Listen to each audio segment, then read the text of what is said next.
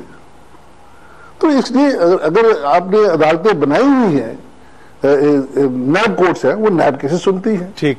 اگر عدالتیں بنی ہوئی ہیں کسی کام کے لیے اور کہنے ادھر کو لا لو اتنے دے دو، this shows hand picked court system، جس سے لوگوں کو شک پیدا ہوتا ہے کہ ممکن ہے انصاف نہ ہو.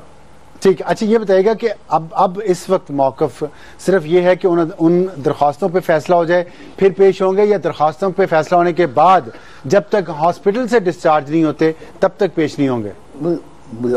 ایک عام قیدی ہو، عام ملزم ہو، اگر وہ ہسپتال میں داخل ہو تو کیا وہ ہسپتال میں وارنٹ بھیج سکتے ہیں؟ نہیں بھیج سکتے. ٹھیک. unless the court is bloody minded, which I think is not the case.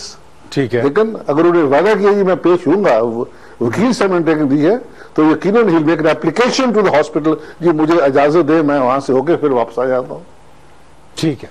ٹھیک. شیخ صاحب آپ نے موقف سنا. ایک تو یہ کہ ضابطہ فوجداری کے تحت آرمی ایکٹ ہے، جو فوجی نے اگر کسی نے کوئی جرم کیا تو آرمی ایکٹ کے تحت اس کو سزا ہوگی. دوسرا یہ ہے کہ ہاسپٹل میں وارنٹ گئے ہیں تو جب تک ہاسپٹل ڈسچارج نہیں کرتا وہ نہیں آ سکتے. میں سر ان کی دونوں باتوں سے ایگری نہیں کرتا. آئین سپریم ہے.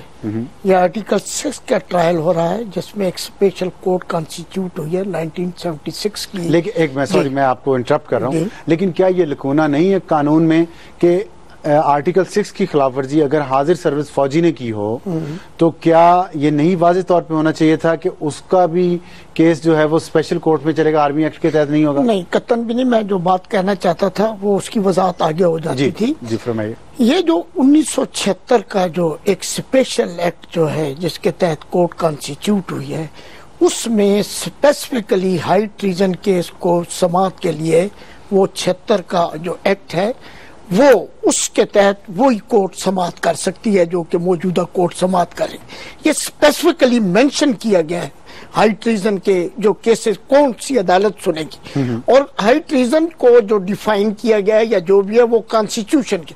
اب دیکھنا یہ ہے کہ کانسٹیٹیوشن سپریم ہے یا آرمی ایکٹ سپریم ہے. میرے نقطہ نظر کے مطابق کانسٹیٹیوشن موجود ہے. کانسٹیٹیوشن کے اندر ایک ہائی ٹریزن کو باقاعدہ طور پر ڈیفائن کیا گیا ہے. پھر 1973 کا جو پنشمنٹ ایکٹ ہے اس کے تحت سزا مقرر کی گئی ہے اور وہ بھی پارلیمنٹ کے اس ایکٹ کے تحت ہوئی ہے.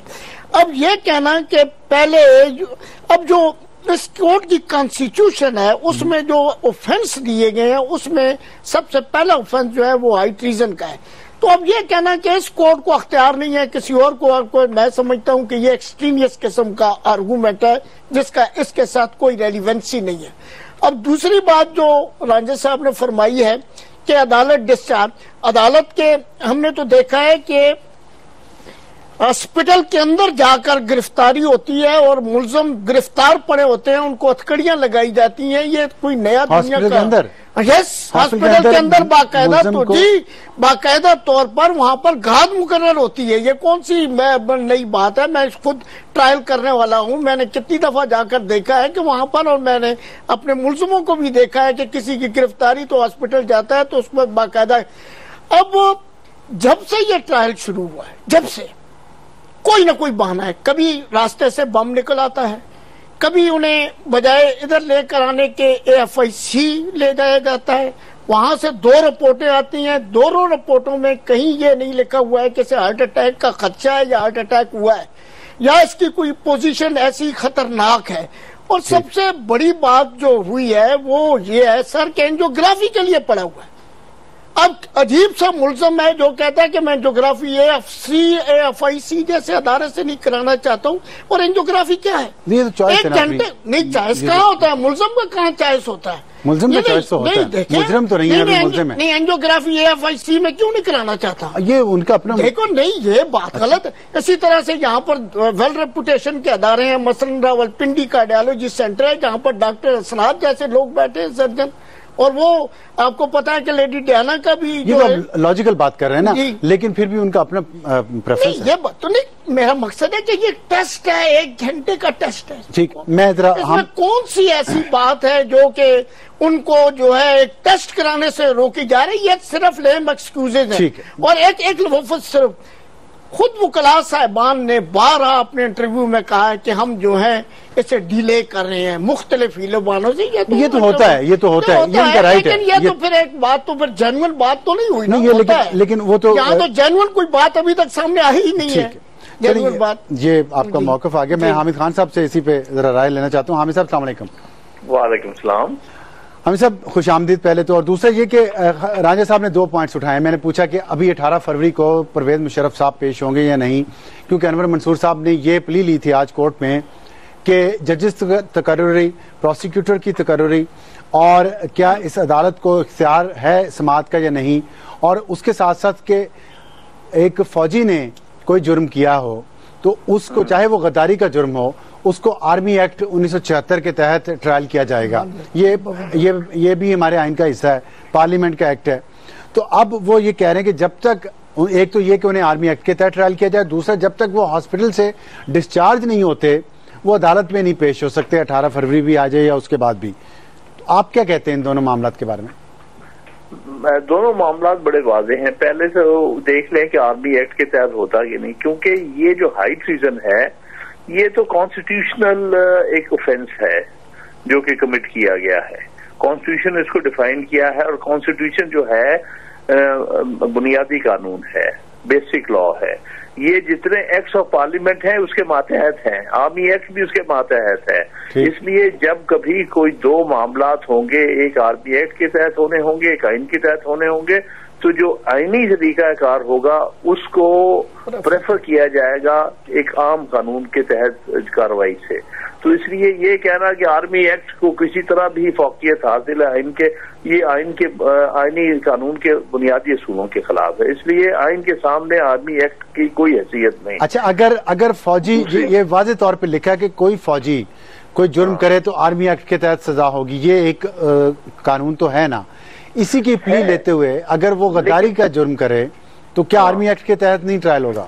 نہیں، آرمی ایکٹ سے اوپر جو پریفرنس رکھتا ہے، یہ فوقیت رکھتا ہے، وہ آئین ہے۔ آئین کے تحت ہی آرمی ایکٹ ہے نا۔ آرمی ایکٹ تو ایک عام قانون ہے جو کہ کانسٹیٹیوشن کے تحت بنایا جاتا ہے۔ اس لیے جب وہ ایکلپس کر جائے گا آئین کے شکوں کے سامنے، اس لیے آرمی ایکٹ پر نہیں بلکہ آئین پر عمل درآمد ہوگا۔ اس لیے آرمی ایکٹ جو ہے اس کی جو ہے وہ سیکنڈری پوزیشن ہے۔ اس کی کوئی مثال دے سکتے ہیں آپ؟ دیکھیے، یہ پاکستان کی نہیں، جو بھی معاملہ آئین ہے، ہم روز عدالت میں جاتے ہیں اور کہتے ہیں کہ یہ ایکٹ آف پارلیمنٹ جو ہے اس کو آپ ان کانسٹیٹیوشن ڈکلیئر کر دیں کیونکہ آئین سے یہ ٹکراؤ رکھتا ہے۔ ہم نے مثال پوچھی آپ نے، منصور خان صاحب پھر یہ کیا وجہ، اتنے ماہر قوانین کے ماہر ہیں، سینئر وکلاء ہیں، سپریم کورٹ کے سینئر وکلاء ہیں، وہ یہ پلی بار بار لے رہے ہیں کہ آرمی ایکٹ کو سپریم سمجھا جائے آئین سے؟ کیا آپ کے خیال میں ان کو اس بات کی سمجھ نہیں ہے؟ ان کو بالکل سمجھ ہے۔ بات یہ ہے، کہا کرتے ہیں نہ سمجھ کو تو سمجھایا جا سکتا، لیکن سمجھدار کو سمجھانا بڑا مشکل ہوتا ہے۔ ان کو پتا ہے جو وہ کہہ رہے ہیں وہ غلط کہہ رہے ہیں، اصولی طور پہ غلط کہہ رہے ہیں۔ کبھی بھی نہیں ہو سکتا کہ آئین کی شک پر کسی عام قانون کو فوقیت حاصل ہو، ان کو پتا ہے۔ یہ سب بڑے نامور وکیل ہیں، ان کو ساری چیز کا اچھی طرح علم ہے۔ اچھا، اب دوسری بات آ گئی کہ آیا وہ کب تک اسی طرح ٹالتے رہیں گے بیماری کے بہانے؟ ابھی تک جتنی بھی رپورٹیں آئی ہیں ان میں کہیں بھی یہ نظر نہیں آتا کہ ان کا عدالت میں پیش ہونے سے کوئی زندگی کا خطرہ ہے۔ یہ جتنا کچھ بھی رپورٹیں سامنے آئے ہیں، یہ کسی آدمی جو 70 سال کی عمر کا ہوگا ان میں کچھ نہ کچھ تو صحت کے مسائل ہوتے ہی ہیں، اور ان کے نسبتاً کم ہیں مسائل عام ایک 70 سالہ انسان کے سامنے۔ تو یہ تو بڑا کلیئر ہو چکا ہے کہ یہ بہانہ بازی ہے، یہ عدالت کے سامنے پیش ہونے سے گریز کر رہے ہیں اور جان بوجھ کے دانستہ طور پہ گریز کر رہے ہیں، اور یہ ورچولی یہ پاکستان کے قانون کو نہ ماننے کی، پاکستان کے آئین کو نہ ماننے کی حرکت ہے، اور بڑی افسوسناک بات ہے کہ ایک آدمی جو پاکستان میں رہتا ہے، پاکستان کا صدر بھی رہا ہے، ساری عمر پاکستان شہری رہا ہے، وہ کہتا میں نہ قانون کی پرواہ کرتا ہوں نہ آئین کی پرواہ کرتا ہوں، اس لیے میں نہیں پیش ہوتا، عدالتیں مجھے بلاتی رہے۔ ہمارے ساتھ رہیے گا۔ میں ذرا رانجھا صاحب سے، آپ نے جو پوائنٹ آپ نے بھی اور شیخ صاحب نے بھی ریز کیا، میں اس پہ ان کا جواب لینا چاہتا ہوں۔ رانجھا صاحب، آئین سپریم ہے یا آرمی ایکٹ؟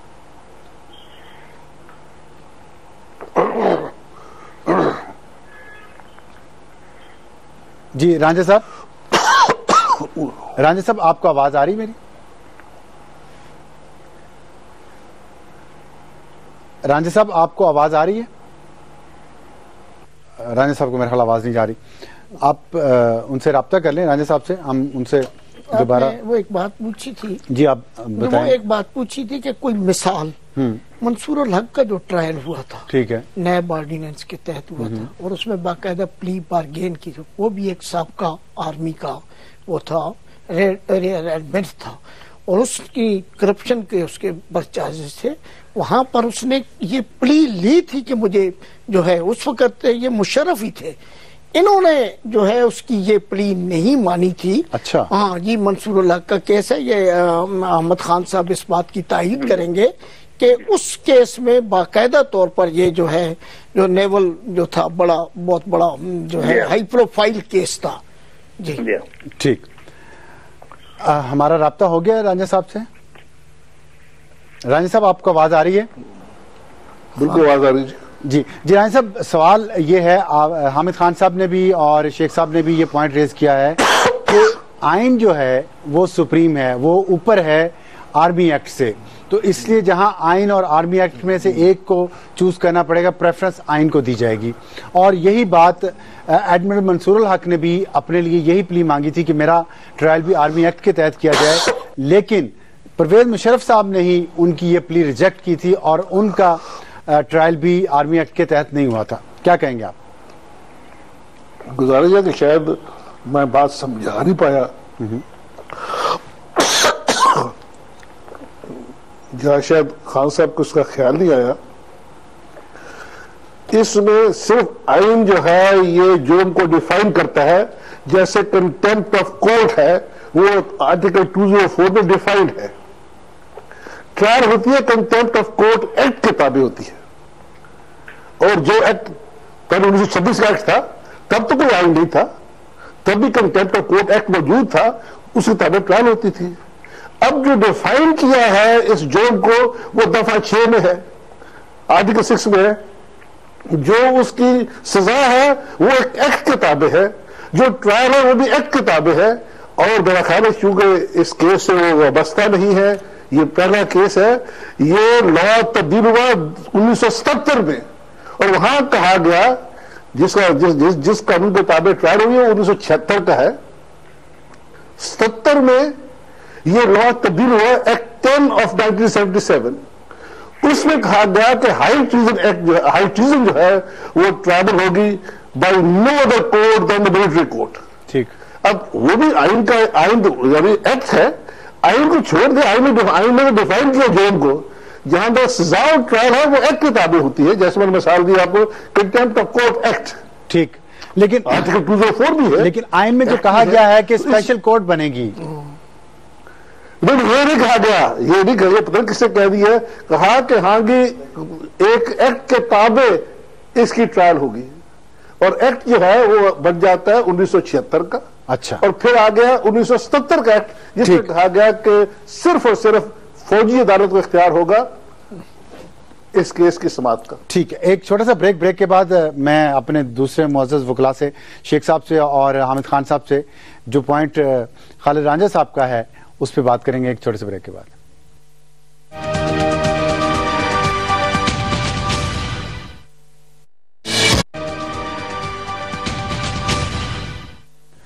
پروگرام میں دوبارہ خوش آمدید۔ بریک پر جانے سے پہلے خالد رانجھا صاحب نے پوائنٹ ریز کیا تھا جس پر میں شیخ صاحب آپ کا موقف جانا چاہوں گا، لیکن ان کی بات جو ہے رانجھا صاحب کی اس میں وزن تو لگتا ہے. دیکھیں ایک آئین کا آرٹیکل ہے اور اس کے بعد کوئی ایکٹ بنے گا جس کے تحت وہ مقدمہ چلے گا, اور آئین کا آرٹیکل 6 جس کے تحت پرویز مشرف پہ غداری کا مقدمہ چل رہا ہے, اس کا سیکشن 3 کہتا ہے کہ مجلس شورا یا parliament shall by law provide for the punishment of persons found guilty of high treason, کہ پارلیمنٹ نے ہی وہ لا, وہ قانون, وہ ایکٹ دینا ہے جس کے تحت اس ملزم کو سزا دی جائے گی. تو بات تو وہ ٹھیک کر رہے ہیں کہ آئین کا آرٹیکل 6 اپنی جگہ, ایک ایکٹ تو چاہیے نا. جی بڑی ایکڈیمک جو ہے ڈسکشن شروع ہو گئی ہے.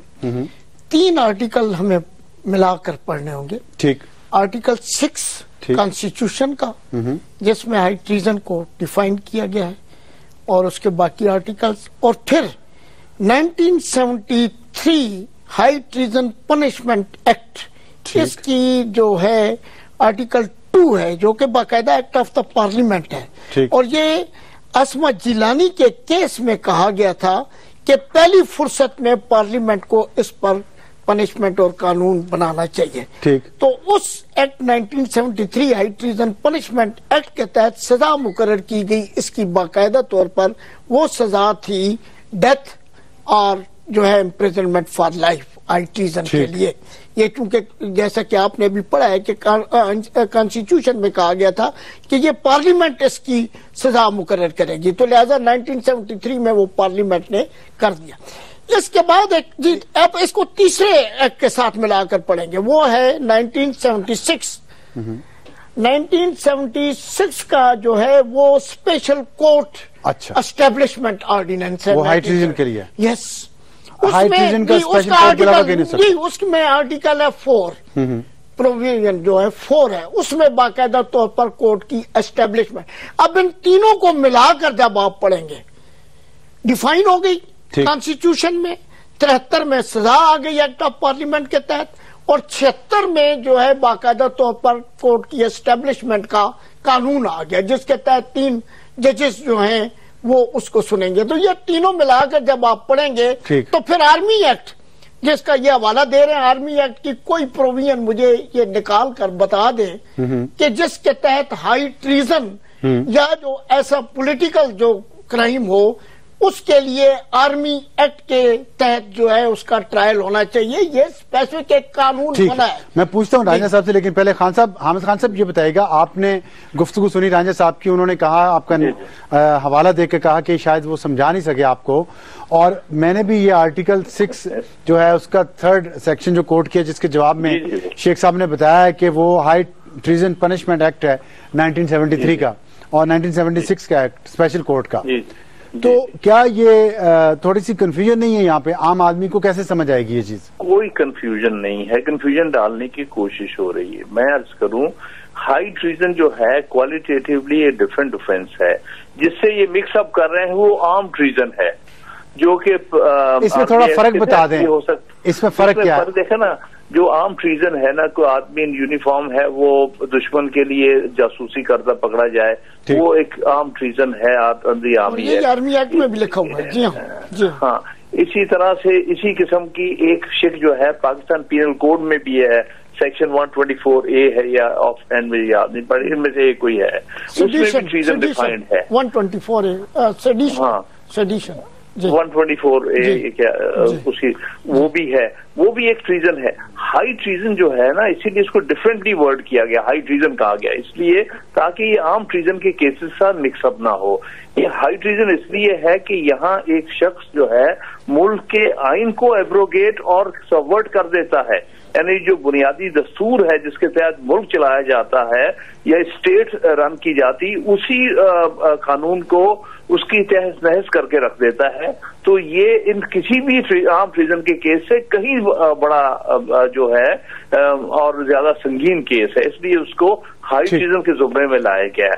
تو اس لیے آپ اس کو کسی عام ٹریزن کے کیس کے ساتھ یا آرمی ایکٹ کے تحت یا دوسرے جو ہے کورٹ مارشل وغیرہ کے ساتھ مکس اپ نہیں کر سکتے. ٹھیک, اچھا ایک چیز میں سمجھنا چاہتا ہوں خود کہ آپ کا مطلب ہے جو سنگین غداری ہے, ہائی ٹریزن جس کو ہم کہہ رہے ہیں, سنگین غداری اردو میں ہے, تو سنگین غداری کے تحت صرف ایک ہی جرم ہے ہمارے قانون اور آئین کے مطابق، جو آئین کو توڑے، آئین کو خراب کرے، آئین کو سسپینڈ کرے، ابینس میں رکھے، وہ صرف سنگین غداری ہوگی؟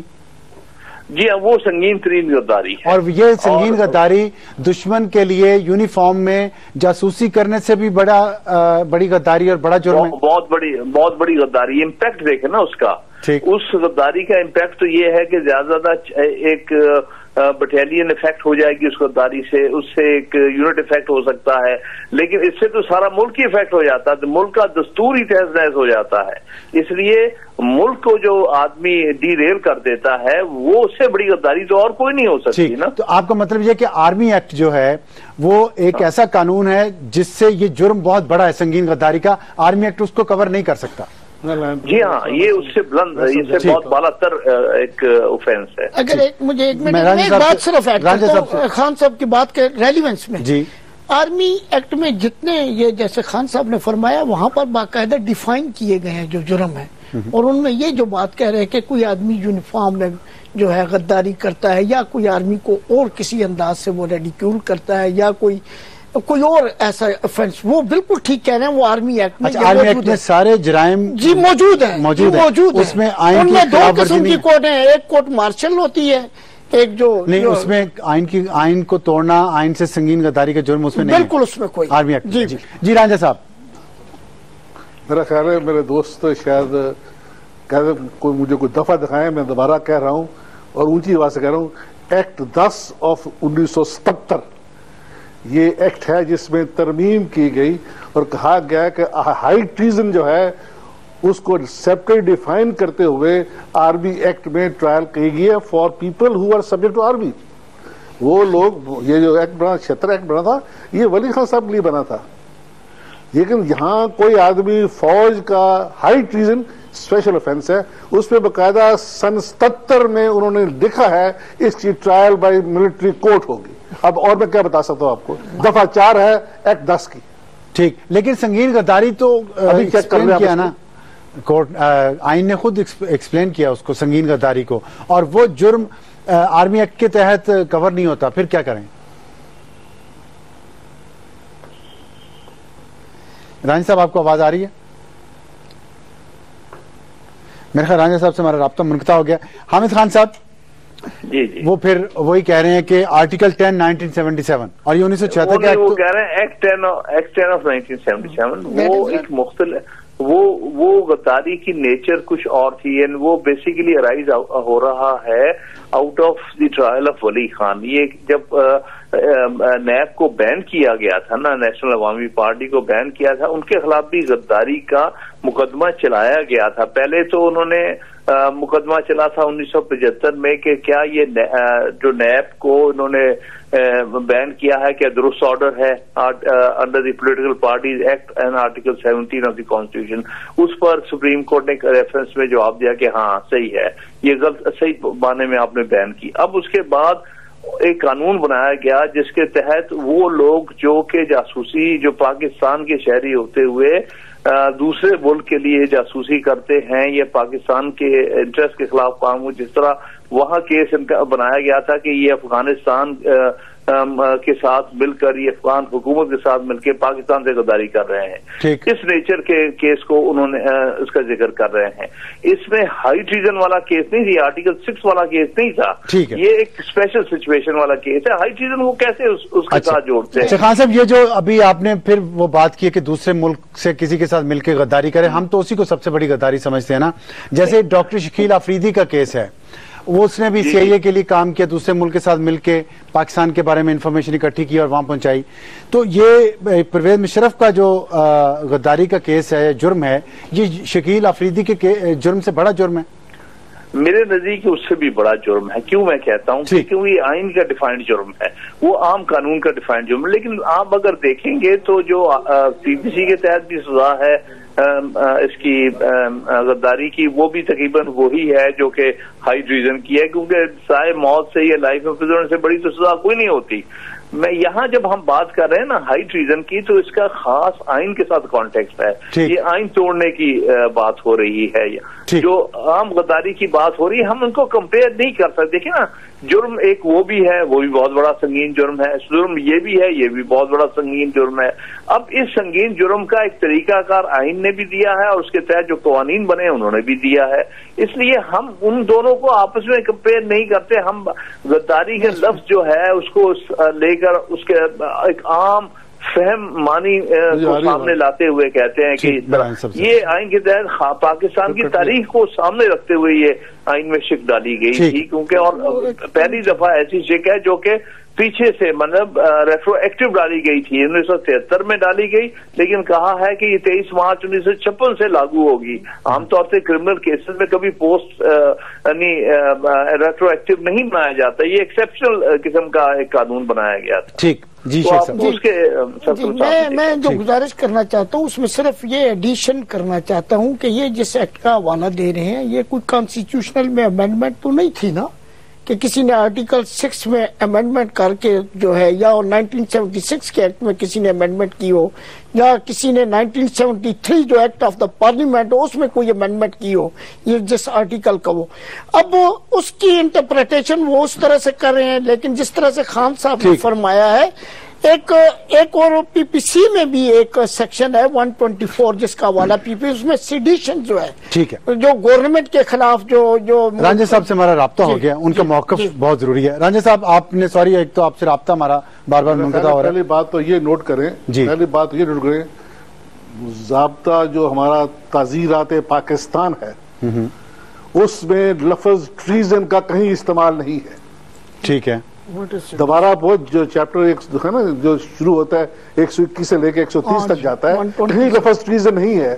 ہائی ٹریزن پہلی دفعہ آیا ہے آئین میں، اور اسی ہائی ٹریزن کے متعلق پارلیمان نے کہا ہے اگر کوئی فوجی ہائی ٹریزن کرے گا یعنی دفعہ 6 کی وائلیشن کرے گا اس کی ٹرائل ملٹری کورٹ کرے گی، اس میں کوئی ایسی ابہام کی بات نہیں ہے۔ لیکن جو لا ہے اسے مان لیں اس بات کو۔ جب ہائی ٹریزن کہتے ہیں، پتہ ہے یہ لفظ ہائی ٹریزن جب کہاں سے نکلا ہے؟ برطانیہ میں اگر کوئی آدمی ملکہ سے تعلقات استوار کرے دیٹ از ہائی ٹریزن۔ اچھا ٹھیک، وہ سنگین غداری ہوگی۔ جو ہمارے پاس آیا ہے، جو ہمارا جو ضابطہ ہے پاکستان کا تعزیرات کا، اس میں لفظ ٹریزن کہیں استعمال ہوا ہی نہیں ہے۔ ٹھیک ٹھیک، high treason is only used once and that is for the constitution article 6۔ لیکن ہائی ٹریزن ہمارے آئین میں تو اس کو ایکسپلین کیا گیا نا، اس میں تو یہاں تو ملکہ کا ذکر نہیں ہے، یہاں تو صاف لکھا ہے کہ اگر آئین کو توڑیں گے، سسپینڈ کریں گے، ابینس میں رکھیں گے تو ہائی ٹریزن ہوگی۔ رانجھا صاحب آپ کو آواز آ رہی؟ اچھا شیخ صاحب۔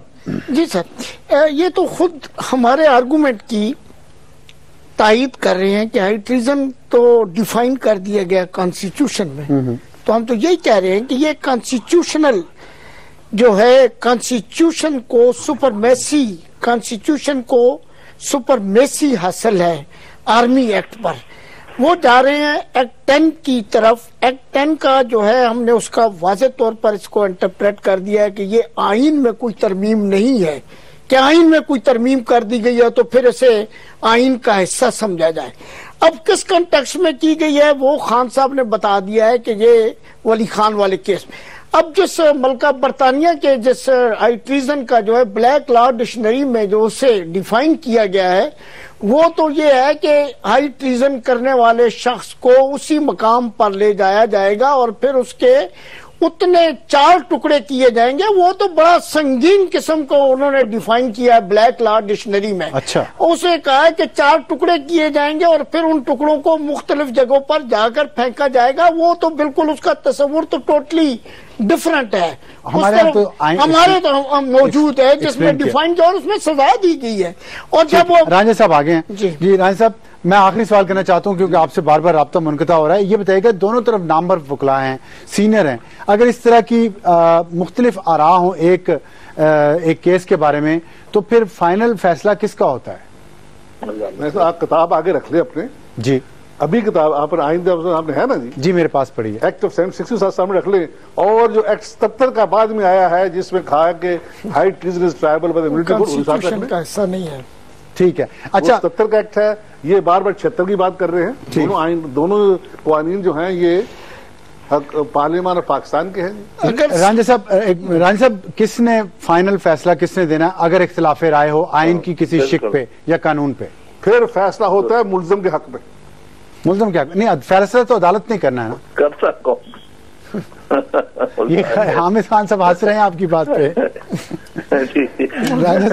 فیصلہ تو عدالت نے کرنا ہے نا، اور آخری فیصلہ سپریم کورٹ نے کرنا ہے. ٹھیک ہے، بہت شکریہ مہمانوں کا. امید ہے کہ ناظرین آپ نے ہمارے پروگرام میں آج ہم نے کوشش کیا کہ مختلف پہلوؤں سے اس کیس پر نظر ڈالی جائے. تو فیصلہ آخری تو عدالت نے کرنا ہے، اس کے بعد ہائی کورٹس ہیں اور ہائی کورٹ کے ججز نے کرنا ہے، اس کے بعد سپریم کورٹ ہے جس میں اپیل ہو سکتی ہے.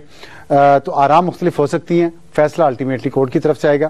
ہم اجازت چاہتے ہیں. خدا حافظ اور شب بخیر.